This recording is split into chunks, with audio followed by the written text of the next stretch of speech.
Lisa is with her husband Peter and daughter Abigail. They sat at the front row of a fashion show where they're showcasing the shoes Lisa designed.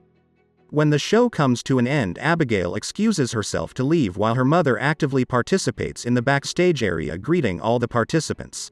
Afterwards, Peter and Lisa have dinner together at a restaurant. Peter compliments the shoes she makes, but says he's not fond of all the people at fashion shows. Then Lisa asks Peter if he believes two people can live together all their lives. Peter wants to know if there's a problem. Lisa denies having a problem with that and switches the conversation towards her daughter, wondering if she'll marry George. Then Lisa asks Peter if he has never thought of the idea of sleeping with someone else.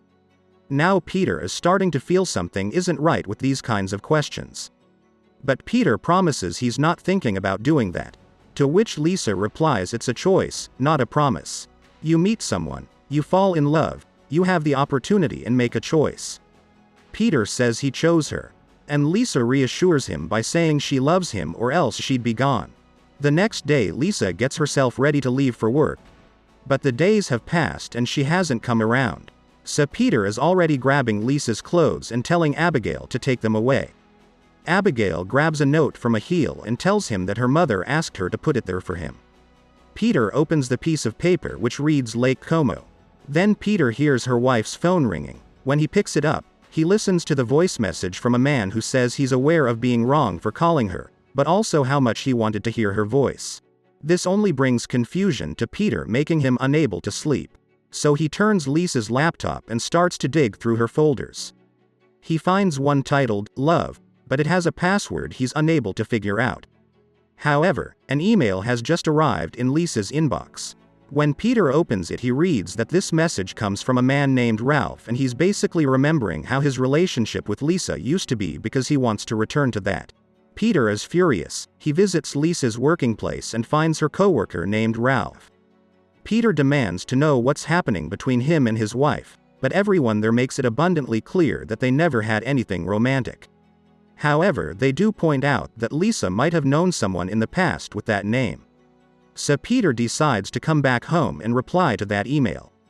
He writes that the message didn't arrive to Lisa. The next day Peter arrives at his work and asks one of his employees to help him track the email address from Ralph. Then Peter finds that Ralph left a new message that states he does believe the feelings from the past are very much alive and that the message he received made him happy. Peter asks Eric, a coworker who used to be a cop, where he could get a gun. Eric tells him not to think like that. Peter checks the folder titled Love again, and this time he enters Lake Como as the password, which unlocks so many pictures. And that's where he comes to see a part of his wife he didn't know. There's intimate pictures of Lisa with Ralph. The employee passed him Ralph's address in Italy. Peter proceeds to tell Gail, another of his workers, to get him a flight to Milan and book him a room. Now in Italy, Ralph waits outside Ralph's apartment and follows him. Ralph arrives at a cafe where he plays chess. So the next day Peter goes to the same cafe, but arrives before Ralph to sit down and play chess. This prompts Ralph to point out the strategy Peter is playing, so Peter uses the opportunity to introduce himself and invites Ralph to play a game with him. Ralph talks a little about himself, explaining his mother is Spanish while his dad is English and that he chose Italy because he likes the cosmopolitan type of life. Peter asks him if he studied in Cambridge, knowing well that's where Lisa lived for a while. Ralph confirms this by saying he had a girlfriend which he met there in Italy, but used to live in Cambridge when he dabbled in the fashion business. Ralph narrates exactly how they met. He was walking around Milan when he saw these red high heels. And the beautiful woman wearing them crossed his way, so they started talking. Peter asks him if this was a long time ago. Ralph says it happened 12 years ago, but they saw each other just about 9 months ago. But he adds to have a good reason to see her soon. Meanwhile, Abigail is at her parents' home trying to get in contact with her dad. She of course doesn't find him there. But by listening to the voice message Ralph left, she begins to think what he might be up to. Ralph keeps talking about his past with Lisa. He says that she tried to elude him, but he was very persistent. Like Ralph would go to Lisa's workplace just to try to convince her to be with him. Ralph says to him that he doesn't live with any woman. He has plenty of women he sees for lengthy periods of time, but never to live with them. Then Ralph asks Peter if he has any kids, he replies by saying he has a daughter. On the other side, Ralph has a son. Ralph adds that marriage is hell, which is why he prefers hotels and heaven. After Peter beats Ralph at yet another chess game, Ralph gets up rapidly from the table when he receives a call from Lisa's phone. However, what he doesn't know is that Abigail is the one calling. When Abigail hangs up the phone, Ralph starts to feel frustrated. Today, during Ralph's and Peter's usual chess game, Ralph tells him about the call he received the other day, and he says she's the only woman he could ever love. Ralph asks Peter if he rides horses, because just like with horses, with women you need to have good hands. Peter, imagining Lisa with this man, just made him too mad to the point where he threw away all the chess pieces after Ralph checkmated him. Ralph takes it as a joke, saying it's only a chess game. But then a man comes to their table to charge them and Ralph runs away as fast as he can. Not making sense of this, Peter tries to follow him to know why he acted like that. However, Peter loses sight of him and instead Abigail finds her dad. Abigail tells him she has talked to her mom's lover, not literally, but by answering the phone, which she hands to him. Then they go to where Peter is staying and he shows her some emails Ralph and Lisa sent to each other. When Abigail figures her dad has been replying to Ralph, she asks him to just leave it and not reply again. But Peter doesn't listen and keeps complaining about how he was always faithful to her mother. Until Abigail can't take it anymore and leaves. Peter decides to go to Ralph's apartment. The door is open, so he enters easily. Naturally, Ralph is surprised to see him there. Ralph doesn't look like his usual self. He's not wearing an elegant suit like all the other days Peter has seen him.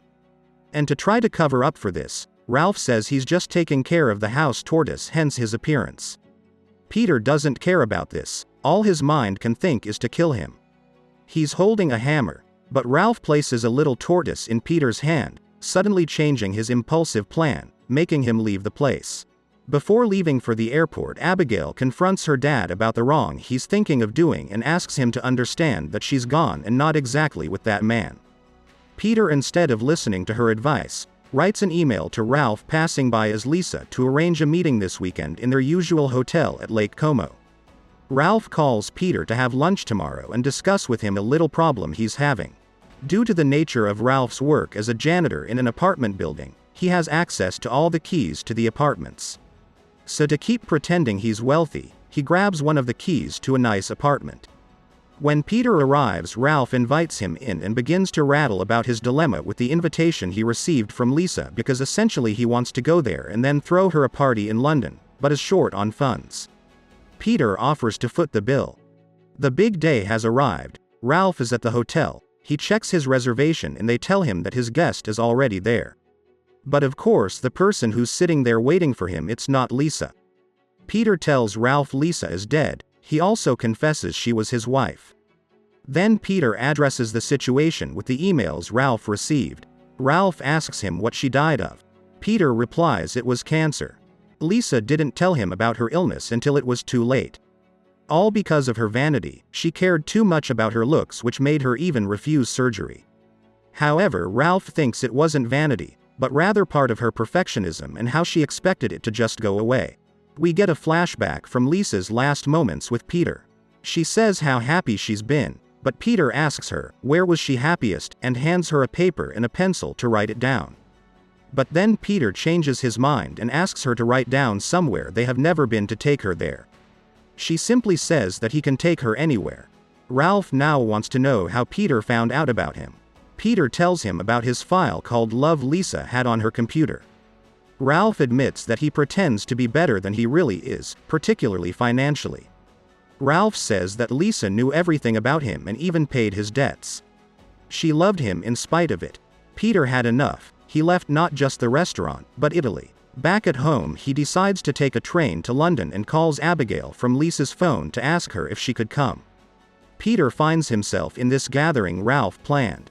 Ralph introduces Peter to Reverend Tim, whom he met at his new job at a hospital. Ralph takes the lead by saying a few words in honor of Lisa. A few moments later, Abigail and George arrive. However, Peter found Ralph's speech rather enerving. When Peter has his moment to speak, he proposes a toast for his wife, daughter, and even Ralph, pronounced with a certain sour tone, of course. Peter is now having a moment just with her daughter Abigail. He confesses to her that even though he was a dreadful man, he was also wonderful. Then we get a scene from Ralph working at the hospital. And how in the end Peter was able to accept her wife's past.